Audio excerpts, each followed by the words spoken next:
नमस्कार, स्वागत है आपका खबरों के अड्डा में। मैं आपके साथ अंजू गुप्ता। रुक करते हैं दिन भर की 10 बड़ी खबरों की तरफ फटाफट अंदाज में।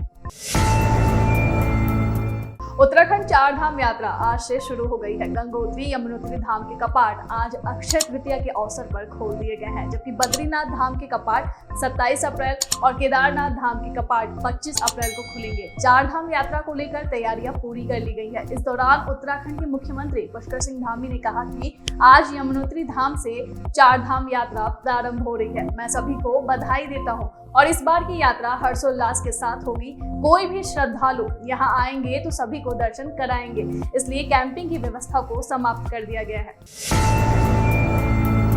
कांग्रेस अध्यक्ष मल्लिकार्जुन खड़गे ने कर्नाटक चुनाव को लेकर कहा कि हम पूर्ण बहुमत से जीतेंगे। सबसे बड़ा असंतोष कांग्रेस में नहीं बल्कि भाजपा में है। मेरा प्रमुख एजेंडा कांग्रेस को सत्ता में लाना है। सुनिए क्या कहा। Main agenda target is to bring Congress, and if Congress comes to power, then only somebody will become chief ministers. It is not a question of X or Y, but the High Command will take the decision, the elected MLAs will take the decision, that matter will be settled at that time. And if anybody says because of that there is a difference, and see, difference of opinion in any democratic parties will be always there. Ours is not a autocratic party. Ours is a democracy.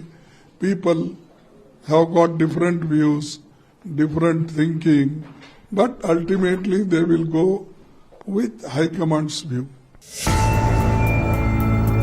Samajwadi party प्रमुख अखिलेश यादव ने जातीय जनगणना का मुद्दा उठाया है। उन्होंने कहा, राम राज समाजवाद तभी संभव है जब जातीय जनगणना होगी। जातीय जनगणना होने के बाद ही सबका साथ सबका विकास होगा। सुनिए। समाजवाद तभी संभव है जब जातीय जनगणना हो। जातीय जनगणना होने के बाद ही सबका साथ सबका विकास होगा। जातीय जनगणना से ही भाईचारा आएगा। जातीय जनगणना से ही भेदभाव खत्म होगा। जातीय जनगणना से ही लोकतंत्र मजबूत होगा। जातीय जनगणना से ही समाजवाद आएगा। जातीय जनगणना से ही राम राज्य आएगा। मुंबई में 1998 में ऑस्ट्रेलिया के खिलाफ शारजाह में ऐतिहासिक पारी के 25 साल पूरे होने पर आयोजित एक कार्यक्रम में पूर्व क्रिकेटर सचिन तेंदुलकर ने कहा, जब मैंने भारत के लिए खेलना शुरू किया तब मेरे पापा ने मुझसे पूछा था कि तुमने अपना लक्ष्य प्राप्त कर लिया, अब इससे आगे क्या। तब उन्होंने मुझसे कहा कि मैं चाहता हूं कि तुम जिंदगी में एक अच्छे इंसान बनो। ये ऐसी चीज है जो अंतिम सांस तक तुम्हारे साथ रहेगी और लोग तुम्हें क्रिकेटर करियर के बाद भी प्यार करेंगे। And my father told me that, you achieved your dream, मगर इसके आगे क्या? You've played for India and this would last for maybe 10 years, 15 years, whatever. Nobody knew at that stage whether did my career would go on for 24 years. But what happens after that? They said, I would want you to be a good person in life. Good cricketer, yes, that is all good. But I want you to be a good person in life because that is something which will stay with you till your last breath. Jammu Kashmir के पुंछ आतंकी हमले में शहीद हुए सिपाहियों के पार्थिव शरीर को उनके पैतृक गांव लाया गया। वीरगति को प्राप्त हुए शहीद हरकिशन सिंह, शहीद लॉन्स नायक कुलवंत सिंह, शहीद हवलदार मनदीप सिंह सहित सिपाही सेवक सिंह के पार्थिव शरीर को पंजाब लाया गया। वहीं शहीद लॉन्स नायक देवाशीष बिस्वाल को भुवनेश्वर में श्रद्धांजलि अर्पित की गई। इस दौरान शहीद देवाशीष की पत्नी ने भी उन्हें श्रद्धांजलि अर्पित की। गयाना में चौथी कैरिकॉम भारत मंत्री स्तरीय बैठक में अपनी प्रारंभिक टिप्पणी के दौरान विदेश मंत्री एस जयशंकर ने कहा कि इस समय हम वैश्विक समस्याओं और खुद से संबंधित समस्याओं के समाधान के लिए काम कर रहे हैं। हम capacity building, development, corporation, health और डिजास्टर मैनेजमेंट पर फोकस कर रहे हैं। हम छोटे और मध्यम उद्यम में ग्रांट आधार पर सहायता करने के लिए तैयार हैं।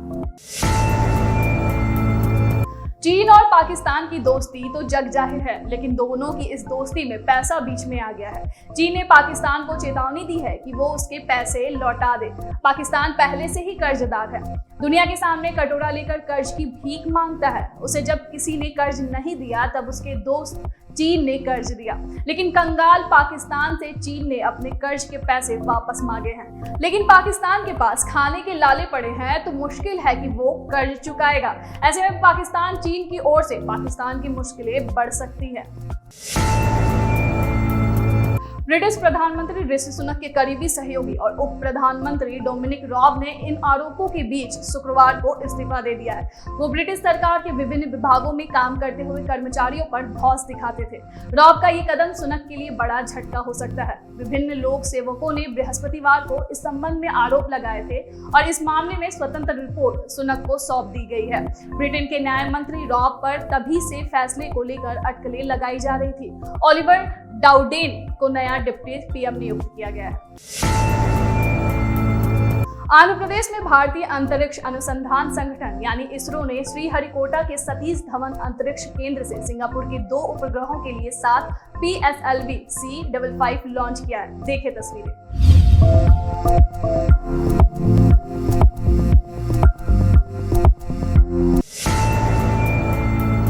सलमान खान की फिल्म किसी का भाई किसी की जान थिएटर में रिलीज हो चुकी है। इस फिल्म को देखने के लिए फैंस बेहद उत्साहित थे। 4 सालों के लंबे इंतजार के बाद सलमान खान ईद के मौके पर बड़े पर्दे पर नजर आए हैं। फिल्म के पहले दिन का बॉक्स ऑफिस कलेक्शन भी सामने आ गया है और खबर अच्छी नहीं है। रिपोर्ट्स की माने तो सलमान की फिल्म पहले ही दिन खुश हो गई है। किसी का भाई किसी की जान को भारत में 4500 स्क्रीन पर रिलीज किया गया है, वहीं विदेशों में 1200 स्क्रीन इसे मिली है। इसके बावजूद ये सलमान खान की बड़ी रिलीज नहीं है। टाइगर जिंदा है और भारत जैसी फिल्में उनकी बड़ी फिल्में थी। किसी का भाई किसी की जान ने बॉक्स ऑफिस पर पहले दिन लगभग 16 करोड़ रुपए का कलेक्शन किया है। 2011 के बाद ईद पर आई उनकी सभी फिल्मों के हिसाब से बहुत छोटा आंकड़ा है। बता दें कि ईद पर रिलीज होने वाली सलमान की पिछली फिल्म भारत थी। इस फिल्म ने अपने ओपनिंग डे पर 42 करोड़ रुपए का कलेक्शन किया था। भारत के मुकाबले किसी का भाई किसी की जान की कमाई से ऑलमोस्ट 30 करोड़ रुपए कम है। इसके अलावा उनकी किसी फिल्म ने 21 करोड़ रुपए से कम की ओपनिंग ईद के मौके पर नहीं की है। तो ये थी दिन भर की 10 बड़ी खबरें। अगर आप हमें फेसबुक पर देख रहे हैं तो हमारे फेसबुक पेज को लाइक करें। अगर आप हमें यूट्यूब पर देख रहे हैं तो हमारे यूट्यूब चैनल को सब्सक्राइब करें।